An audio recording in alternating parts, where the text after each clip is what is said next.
Film की शुरुआत होती है और हम मैक्स नाम की एक लड़की को देख पाते हैं जो अपनी कार में बैठकर अपनी मॉम का वेट कर रही है। उसकी मॉम का नाम अमेंडा है, जिसने ब्लड पाथ नाम की एक मूवी में काम किया था। थोड़ी देर बाद अमेंडा भी वहां पर आ जाती है और वह दोनों कार से आगे बढ़ने लगती है। चलते चलते उनको काफी रात हो जाती है और मस्ती के बीच में ही उनकी कार एक दूसरी कार से टकरा जाती है और उनका एक बहुत बड़ा एक्सीडेंट हो जाता है। और इस एक्सीडेंट के दौरान मैक्स की मदर अमेंडा बहुत ही बुरी तरह से मारी जाती है और सीन यहाँ पर शिफ्ट होता है और हम 3 साल बाद का सीन दिखाया जाता है, जहाँ पर हम मैक्स को देख पाते हैं जो अपनी मॉम के साथ हुई उस हादसे को भूल चुकी है और अपनी 2 दोस्तों गर्टी और कर्ट के साथ एक रेस्टोरेंट में बैठी हुई है। तभी वहां पर उसका एक और फ्रेंड आता है जिसका नाम डंकन है, जो सभी लोगों को बताता है कि शहर के थिएटर में एक बार फिर से ब्लड पाथ मूवी की स्क्रीनिंग की जा रही है और डंकन इस चीज के लिए बहुत ही ज्यादा एक्साइटेड है। सभी लोगों को उस फिल्म को दिखाने के लिए ले जाना चाहता है और यह वही मूवी है जिसके अंदर अमेंडा ने काम किया था। मैक्स उस फिल्म को देखने के लिए थोड़ा सा अनकंफर्टेबल फील करती है और अपने दोस्तों को मना कर देती है, लेकिन डंकन उसे बताता है कि उस फिल्म में बहुत ज्यादा हॉरर और डरावनी चीजें हैं जो डंकन और उसकी दोस्तों को बहुत पसंद आएगी। वो कहता है कि हमें इस फिल्म को देखने के लिए जाना चाहिए। ना चाहते हुए भी मैक्स उन लोगों को हाँ कह देती है। अब रात होने पर सारी दोस्त थिएटर पहुंच जाते हैं, जहां पर हमें मैक्स की एक बहुत पुरानी फ्रेंड को भी दिखाया जाता है जो दरअसल उन्हीं लोगों के साथ फिल्म देखने के लिए आई हुई है जिसका नाम विकी था। अब सारे लोग थिएटर के अंदर पहुंच जाते हैं, जहां पर हम देख पाते हैं कि ब्लड बाथ मूवी उस समय की बहुत ही ज्यादा ब्लॉकबस्टर मूवी थी, जिस कारण ही उसे दोबारा रिलीज किया गया था और हम देख पाते हैं कि उसे देखने के लिए पूरा थिएटर खचाखच भरा हुआ है। थोड़ी ही देर बाद मूवी स्टार्ट हो जाती है और सभी लोग मूवी में दिखाई जा रहे डरावनी सीन को देखकर एंजॉय करने लगते हैं। उसी थिएटर में हम एक शराबी को देखते हैं जो अपने हाथ में रखी हुई बोतल से शराब पी रहा था। शराब पीने के बाद वो उस बोतल को वहीं पर फेंक देता है। वो शराब की बोतल लुढ़कते हुए पर्दे की तरफ चली जाती है। इस दौरान उसके अंदर भरी हुई शराब पूरे थिएटर में फैल जाती है और दूसरी ओर हम एक और बंदे को देखते हैं जो सिगरेट पी रहा था। इस दौरान सिगरेट की लो से उस थिएटर के अंदर चारों तरफ आग लग जाती है, जिसके बाद वहाँ पर बहुत सारी अफरा तफरी मच जाती है। मैक्स अपने दोस्तों को बचाने के लिए सभी को एकता करके थिएटर में चल रही फिल्म के पर्दे के पास आकर एक चाकू से उसे काट देती है और अपने सारे दोस्तों को लेकर उसके अंदर पहुंच जाती है ताकि उसकी दोस्त किसी तरह उस आग से बच जाए। पर्दे के दूसरी तरफ पहुंचने पर मैक्स और उसके सभी साथी बेहोश हो जाते हैं। जब उन्हें होश आता है तो वो सभी लोग अपने आप को किसी जंगल के अंदर पाते हैं और उन लोगों को कुछ भी समझ नहीं आता है कि आखिर वो लोग यहाँ पर कैसे पहुँचे। थोड़ी देर बाद हमें 2 लोगों को दिखाया जाता है जो एक वैन से उन लोगों के पास आते हैं। मैक्स और सभी साथी उन दोनों को देखकर पूरी तरह से हैरान होते हैं, क्योंकि वह दोनों लोग जो वैन से उनके पास आए थे वह वही कैरेक्टर थे जो ब्लड पाथ मूवी में दिखाए जा रहे थे। उन लोगों को कुछ भी समझ नहीं आता है कि आखिर यहाँ पर क्या हो रहा है। वो दोनों कैरेक्टर उस वैन से वहाँ पर बार बार गुजरते हैं। इसके बाद डंकन सभी लोगों को बताता है कि दरअसल वो लोग उस फिल्म के अंदर आ चुके हैं और ये 1980 का समय है जिस दौरान इस फिल्म को शूट किया गया था। डंकन उन्हें बताता है कि हम लोग इस मूवी से बाहर तभी निकल पाएंगे जब ये मूवी अपना रन टाइम पूरा कर लेगी। उन सभी लोगों को बिल्कुल भी डाउट नहीं होता है और वो इस चीज को मान लेते हैं कि वो लोग सच में 90s के टाइम पर पहुंच गए हैं और यह सच में ही एक फिल्म चल रही है। और थोड़ी ही देर बाद वो सारे दोस्तों दोनों के साथ उनकी वैन में बैठकर वहां से जाने लगते हैं। तभी मैक्स उसी वैन के अंदर अपनी मॉम अमेंडा को भी देखती है, जो दरअसल यंग देख रही थी, क्योंकि जब वो इस फिल्म को शूट कर रही थी तो वह जवान थी। मैक्स अमेंडा को देखकर इमोशनल हो जाती है।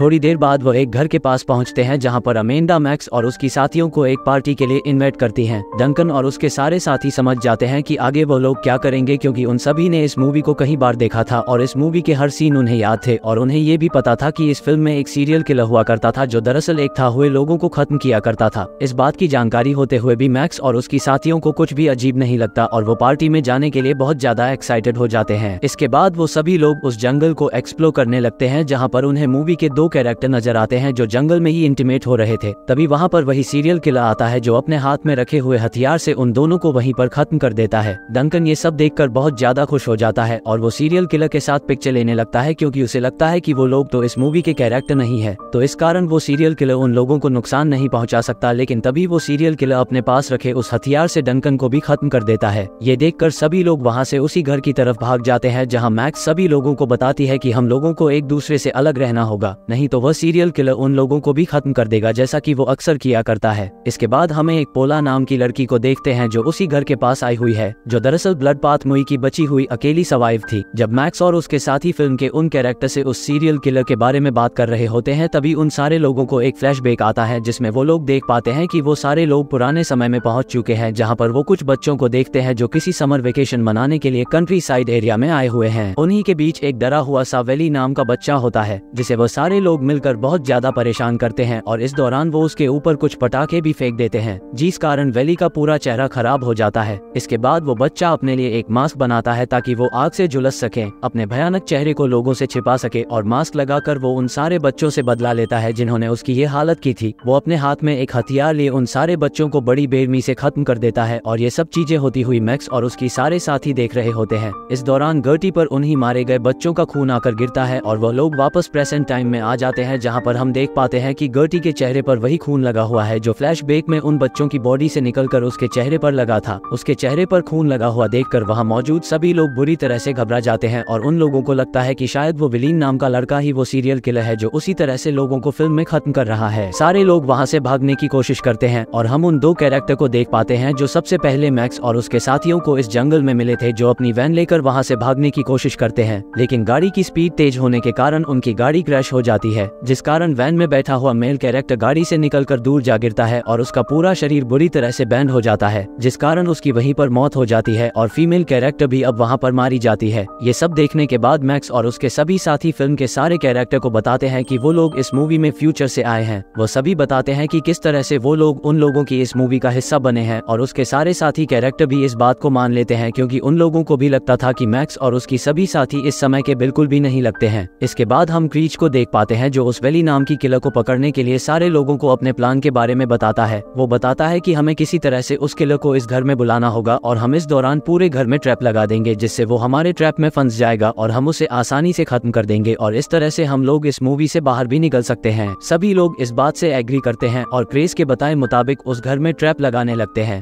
थोड़ी देर बाद सभी लोग वेली को वहाँ पर बुलवाने के लिए पूरी तरह से तैयार हो जाते हैं और वो इस घर में प्रिंटेड यानी कि दिखावा करते हैं कि इस घर में किसी तरह की पार्टी हो रही है और एक लड़की उस किलर को बुलवाने के लिए वहाँ पर डांस करने लगती है। तभी उस लड़की को घर के बाहर वही किलर नजर आता है जो उन लोगों की तरफ आगे बढ़ रहा था। उसे देखकर वो लड़की बुरी तरह से डर जाती है और उन्हें लोगों को बिछाई गई ट्रैप में जाकर फंस जाती है और उसकी बहुत ही दर्दनाक मौत हो जाती है। इसके बाद वहाँ मौजूद सभी लोग बुरी तरह से घबरा जाते हैं, लेकिन वो प्लान बी के लिए भी रेडी हो जाते हैं। क्रीच दरवाजे को बंद कर देता है और गर्टी सीढ़ियों पर खड़ी होकर एक रस्सी को काट देती है, जिससे एक बहुत बड़ी लकड़ी बंधी हुई थी। जैसे ही किलर दरवाजा खोलता है वो लकड़ी उसकी बॉडी पर आ लगती है और वो दरवाजे की तरफ जा गिरता है और वहाँ मौजूद सभी लोगों को लगता है कि उन लोगों ने मिलकर उस खूंखार किलर को खत्म कर दिया है और अब वो सभी लोग चैन की सांस लेते हैं। लेकिन वो किलर अभी मरा नहीं था। वो एक बार फिर से खड़ा होता है और मूवी के एक और कैरेक्टर को बड़ी बेरहमी से खत्म कर देता है और ये देखकर वहाँ मौजूद सभी लोग वहाँ से भागने लगते हैं। दरअसल वो लोग इसलिए भाग रहे थे क्योंकि उन्होंने एक दूसरे रूम में उस किलर के लिए एक दूसरा ट्रैप लगाकर रखा हुआ था। मैक्स और उसके साथी उस किलर को कुछ एरो की मदद से उनमें आग लगाकर उस किलर की बॉडी पर मारते हैं, लेकिन इसका असर उसकी बॉडी पर बिल्कुल नहीं होता है। वो किलर उन्हें मारने के लिए आगे बढ़ता है और दूसरे रूम में आ जाता है जहाँ पर गर्टी और विकी अपने अगले हमले के लिए बिल्कुल तैयार होते हैं। वो छत पर बनी हुई पेट्रोल की बाल्टी को उस किलर के ऊपर गिराकर जलाने की कोशिश करती हैं और उस कमरे में एक बहुत बड़ा ब्लास्ट हो जाता है और इस तरह से गर्टी और विकी भी उस ब्लास्ट में मारी जाती है। क्रिस, अमांडा और मैक्स अपनी जान बचाकर किसी तरह उस घर से बाहर निकलते हैं, लेकिन हम उसी किलर को देखते हैं जो अभी तक जिंदा था और उसकी बॉडी पूरी तरह से जल रही थी, लेकिन वो पूरी तरह से एक्टिव था और वो उन तीनों को मारने के लिए आगे बढ़ने लगता है। लेकिन वो लोग अपनी जान बचाने के लिए वहाँ से जंगल की तरफ भाग जाते हैं। वो किलर भी उन लोगों का पीछा करता है और क्रिस को पकड़कर घायल कर देता है और अमेंडा को अपने साथ ले जाता है। मैक्स घायल क्रिस को लेकर चर्च में जाकर छोड़ देती है और अपनी मॉम को बचाने के लिए उस किलर की पीछे जाती है। जंगल में आगे बढ़ते हुए वो एक झोपड़ी के पास पहुंचती है जहां पर उसकी मॉम अमेंडा उसे मिल जाती है जिसे उस किलर ने बांध कर रखा हुआ था। तभी वो किलर भी वहां पर आ जाता है जो मैक्स को बुरी तरह से मारने लगता है। ये देखकर अमेंडा को उस पर बहुत ज्यादा गुस्सा आता है और वो किसी तरह से उस किलर का सामना करती है और उसे घायल करके वो मैक्स को लेकर उसी चर्च में वापस लौट आते हैं जहाँ पर उन्हें पता चलता है कि घायल होने की वजह से क्रीच भी मारा गया है। इसके बाद अमेंडा मैक्स को बचाने के लिए उस किलर को खत्म करने के लिए अकेले ही उसके पास जाती है, क्योंकि उसे लगता है कि जिस तरह से इस मूवी का एंड हुआ था उसी तरह से इस कहानी का भी एंड होगा, क्योंकि फिल्म में सिर्फ एक ही सर्वाइवल लड़की बची हुई थी और अमेंडा को लगता है कि वो लड़की मैक्स होनी चाहिए। तो वो अपनी परवाह ना करते हुए उस किलर के सामने पहुंच जाती है जहां पर वो किलर उसे बहुत ही बेरहमी से खत्म कर देता है और मैक्स उस किलर को खत्म करने के लिए अपने हाथ में हथियार लिए उसकी तरफ बढ़ने लगती है और उस किलर का सर धड़ से अलग कर देती है और किलर को एक ही झटके में खत्म कर देती है। इसके बाद हमें उन सभी दोस्तों को दिखाया जाता है जो किसी हॉस्पिटल में मौजूद है और हमें पता है कि उसके सभी दोस्त भी अब जिंदा हो चुके हैं और हॉस्पिटल में मौजूद उनकी बॉडी पर हमें उसी तरह के घाव देखने को मिलते हैं जिस तरह के घाव उस सीरियल किलर ने उनको दिए थे। हालांकि वो सभी लोग बिल्कुल ठीक थे और यहाँ पर हम समझ पाते हैं कि यह कोई फिल्म की कहानी नहीं थी बल्कि यह पूरी तरह से सच था। मैक्स और उसके सभी साथी उस फिल्म में एक्चुअली में पहुंच चुके थे जहाँ पर उनका सामना उसी सीरियल किलर से हुआ था जिसने ब्लड पार्ट मूवी में बहुत खून खराबा किया था और इसी के साथ यह मूवी यहीं पर खत्म हो जाती है।